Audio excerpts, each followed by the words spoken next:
A paz do Senhor Jesus a todos os alunos do curso de teologia. Estamos aqui no curso de teologia, nós estamos estudando a bibliologia. Chegamos aqui, meus irmãos, na sétima aula. Estamos aqui na reta final desse curso de bibliologia. Amém? Hoje nós vamos falar sobre a infabilidade da Bíblia. Vamos aprender um pouquinho sobre a Bíblia, não é? Sobre a infabilidade da palavra do Senhor, não é? Muitos acreditam que a Bíblia é falsa, que ela não tem validade, não é? Que ela é uma mentira. E nós vamos aprender aqui, através da palavra do Senhor, sabemos a verdade sobre a palavra de Deus. Infabilidade da Bíblia, sétima aula. Vamos junto, vamos para cima, vamos aprender mais sobre a palavra do Senhor. Amém? Vamos para a aula, vamos para o conteúdo. Meu irmão, há apenas uma única coisa realmente inevitável. É necessário que as escrituras se cumpram. O que isso significa? Simplesmente que a Bíblia é infalível. As suas palavras hão de cumprir-se de maneira inexorável. Aliás, meus irmãos, a infabilidade da Escritura acha-se estreitamente ligada à sua inspiração. Não é? Inerrância, somente um livro divino é singularmente inspirado, não é? Poderia ser absolutamente infalível. Toda a Bíblia, meus irmãos, diz cumprir-se tudo que promete, realizar-se tudo o que prevê. Acontece a palavra de Deus. Não pode, não pode, como é que eu vou falar aqui? Não pode voltar vazia antes de fazer o que lhe apraz, não é? Então tudo tem que acontecer. A palavra de Deus ela não pode voltar vazia, não é? Tem tudo que se cumprir, não é? O que é a infalibilidade? É a qualidade ou virtude do que é infalível. É algo que jamais poderá falhar. Doutrina que ensina a ser a Bíblia infalível em tudo o que diz. Eis porque a palavra de Deus pode ser assim considerada, não é? Ela é infalível, tudo vai acontecer. As suas promessas são rigorosamente observadas. Sua profecia cumpre-se de forma detalhada e clara. Haja vista as 70 semanas de Daniel, não é? Haja vista ali as 70 semanas de Daniel. O plano da salvação é executado apesar das oposições satânicas. Nenhuma de suas palavras jamais cairão sem cair por terra.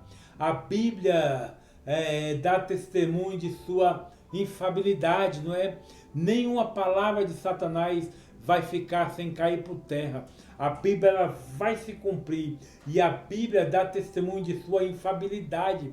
Muitas, meus irmãos, são as passagens que atestam a infabilidade da Sagrada Escritura. Isso significa que ela realmente são a palavra de Deus. Se ele não mente nem volta atrás, por que seria diferente a sua palavra? Vejamos o que os profetas e apóstolos disseram acerca da doutrina da infabilidade da Bíblia. Moisés, quando o tal profeta falaram em nome do Senhor, e total palavra, se não cumprir, nem suceder assim, esta é a palavra que o Senhor não falou soberba ou falou o tal profeta, não tenha temor dele. Deuteronômio 18, 28. Então isso aqui é uma prova de que a palavra de Deus é infalível. Se o profeta profetizar em nome de Deus e essa palavra não se cumprir, não tenha essa pessoa como profeta, não tenha temor dele, né? O cronista do rei de Israel crescia. Samuel é o Senhor e o Senhor era com ele, e nenhum de todas as suas palavras deixou cair em terra. Em 1 Samuel 3,19. O Senhor era como Samuel. Samuel falava através da palavra e nenhuma palavra de Samuel caía por terra. o número né, de profecias de Samuel era grande. Daniel no primeiro do seu Daniel no ano primeiro do seu reinado, Daniel, entendi pelos livros que o número de anos de que falou o Senhor ao profeta Jeremias em que havia de acabar as assolações de Jerusalém era de 70 anos. Daniel 9:2. Mateus, tudo isso aconteceu para que se cumprisse o que foi dito da parte do Senhor pelo profeta. Mateus 1:22. Jesus passará o céu e a terra, mas as minhas palavras não hão de passar. Marcos 13:31. Lucas, aos quais também depois de ter padecido se apresentou vivo com muitas e infalíveis provas, sendo visto por ele por espaço de 40 dias e falando do que respeita ao Rei de Deus em Atos 1:3. No Brasil, não são poucos os teólogos e até seminários que lançam superstições sobre a infalibilidade da Sagrada Escritura, sobre a influência da teologia alemã, que abandonando os princípios de Lutero e Melanchthon, presumem que um teólogo de vanguarda é aquele que até do supremo ser divino não mais consideram a Bíblia Sagrada como a infalível palavra de Deus. Ouvi um professor afirmar que a verdadeira teologia nasceu na Alemanha, foi estragada na Inglaterra e nos Estados Unidos e é varosmente consumida no Brasil. Não concordou com semelhante assertiva. Apesar dos avanços alemães na área de estudos bíblicos, o opto por ficar com os teólogos anglo-americanos até ao presente momento, vi estes executando-se os liberais, mostrando além do conhecimento uma prática de vida cuja piedade é incontestável. Amém? A clareza da Bíblia. Quem se põe a ler as profecias de Nostradamus se depara com um emaranhado de palavras, frases e orações sem quaisquer nexo. Na obra desse falso profeta, qualquer interpretação é possível, eis que os charlatões, aproveitando-se da ingenuidade das gentes incrédulas, jogam com aqueles versos afirmando que Nostradamus é sempre atual. No Brasil, onde o miticismo faz parte de nosso atributo cotidiano. Nostradamus e seus congêneres nunca foram tão estudados. Cada vez que um católico sacode o planeta, aparece um intérprete desse falso profeta. É citado algumas profecias, faça um cumprimento bobamente profético, que desmerecendo todas as leis da hermenêutica, né? Parece atual, quanto não passa de um emaranhado de frases sem nexo. A Bíblia, porém, mesmo é clara e cristalina, simples. As suas profecias não se esconde em possibilidade, ela mostra-se em cumprimento e revelações, não é? A clareza das Escrituras é uma das doutrinas mais surpreendentes surpreendentes da palavra do Senhor. Mostra-nos que podemos confiar num Deus que se comunica conosco em nossa linguagem. Sua mensagem posto encontra-se acima de nossa razão.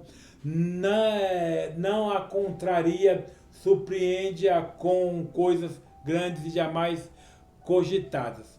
Consideramos-nos, pois, a clareza das Sagradas Escrituras. A Bíblia, ela é clara na sua narrativa, né? O que é clareza? Qualidade de que é claro, inteligível e perfeitamente compreensível. A clareza é conhecida também como perspicuidade, né? Perspicuidade. Definição teóloga. A clareza da Bíblia é uma das suas principais características, através da qual se torna ela plenamente inteligível aos que se dispõem a examiná-la com um coração reto, humilde, predisposto a aceitá-la como a inspirada, infalível e inerrante palavra de Deus, não é? Então a Bíblia, ela é clara, não é? É cristalina como água. Basta você ir com o coração aberto, com o coração puro, com o coração disposto a entender a palavra do Senhor, não é? A Bíblia, ela não é um emaranhado de letras, um emaranhado de achismo, não. A Bíblia, ela é muito clara na sua narrativa, né? No seu pensamento, no pensamento do Senhor. Então ela é inerrível, ela não contém erro, não é? Ela é clara naquilo que diz.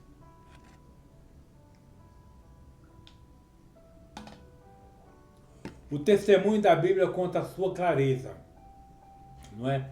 O testemunho da Bíblia quanto à sua clareza. Nas Sagradas Escrituras, meus irmãos, deparamos-nos com muitos testemunhos acerca de sua clareza. No Salmo 19, lemos: a lei do Senhor é perfeita e refrigera a alma.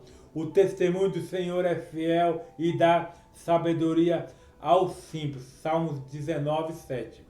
Mais adiante, canta o salmista a exposição das tuas palavras, dá luz e dá entendimento aos simples. Salmos 119, 119.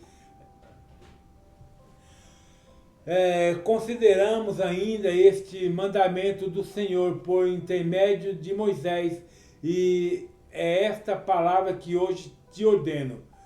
Estarão no teu coração, e as intimarás a teus filhos, e delas falarás, assentando em tua casa, e andando pelo caminho, e deitando-te e levantando. Deuteronômio 6, 6 e 7. Ora, se uma criança é capaz de entender a palavra de Deus como um adulto ilustre, não a entenderia. Aliás, a Bíblia tão simples que, para se compreendê-lo, é mister que nós façamos como as crianças, com um coração puro, oramos a voz do Senhor, né? Que nós ouçamos a voz do Senhor como uma criança. O próprio Senhor Jesus disse: deixai vir a mim as criancinhas, porque dela é o reino do céu. Quando nós vamos ler a Bíblia, nós temos que ler a Bíblia com o coração de uma criança. Não é com o coração de um homem, não é com o coração de um adulto. Nós temos que se desfazer de todas as nossas dúvidas, né? De todos os nossos questionamentos, e conforme uma criança, para entender a palavra de Deus. Até uma criança entende a palavra de Deus, não é? A supremacia da Bíblia em matéria de fé e prática. A autoridade da Bíblia não provém da capacidade do seu autor humano, mas do caráter de seu autor. Se a autoridade da Bíblia é absoluta, como haveremos nós de questioná-la? Se a nossa autoridade é limitada, da Bíblia não conhece limites, é suprema em matéria de fé e prática. Por consequente, que nenhum órgão eclesiástico desafie o que nos legará. Os profetas hebreus e os apóstolos do nosso Senhor Jesus Cristo, assim como Israel, acatavam sem questionar os oráculos do Eterno. É assim a igreja primitiva, curvava-se até a autoridade da Sagrada Escritura. Devemos nos agir em temor e grande tremor, a fim de que sejamos havidos como filhos de Deus. No Brasil, meus irmãos, onde a fé evangélica ainda é pura e conservada, a simplicidade dos que nos trouxeram a fé, questionar a supremacia da Bíblia Sagrada é algo inimaginável. E infelizmente vem aparecendo alguns seminários e faculdades teológicas, algumas vozes atrevidas e postulantes que, embalada pelo orgulho do ungido querubim, põe-se a questionar não somente a palavra de Deus, como ao próprio Espírito que a inspirou, não é? Vejamos em primeiro lugar o que é a autoridade da Bíblia, em que ela consiste. Definição.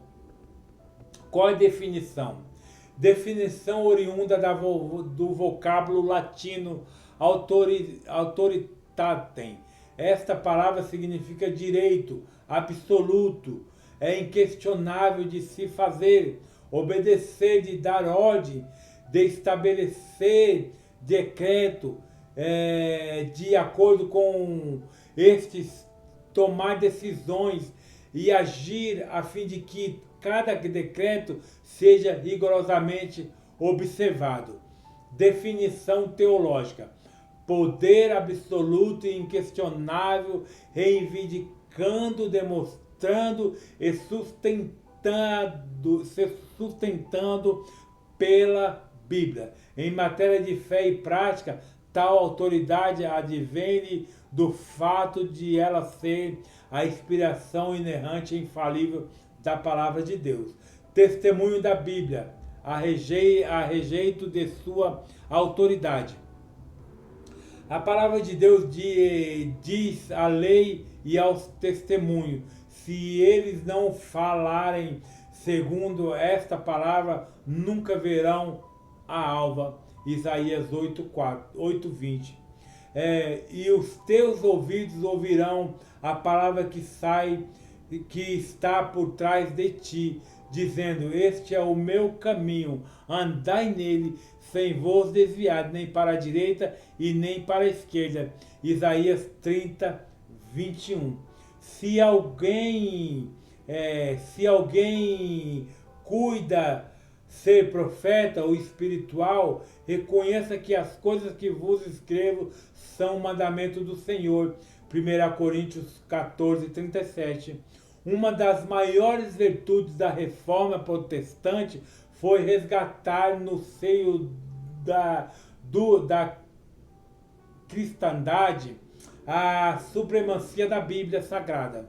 Em matrícula de fé e prática, até então se negava a autoridade dos apóstolos e dos profetas, colocando a tradição da Igreja Católica Romana acima das Sagradas Escrituras. E com isso cometeriam-se os maiores absurdos em nome de Jesus Cristo. Haja vista as cruzadas, o tribunal da Inquisição e as perseguições contra os que ousavam pensar diferente da hierarquia romana. Os reformadores, porém, guiados pelo Espírito Santo, recolocaram a Sagrada Escritura no lugar onde elas sempre deviam estar, no centro da Igreja do nosso Senhor Jesus Cristo, né? Legislando sobre a autoridade acerca da coluna cristã, não é? A Igreja Romana, Católica Romana, ela se colocava acima da Bíblia. O Papa hoje se coloca acima da palavra, acima da Bíblia, né? Eles não têm a Bíblia como única regra de fé e prática.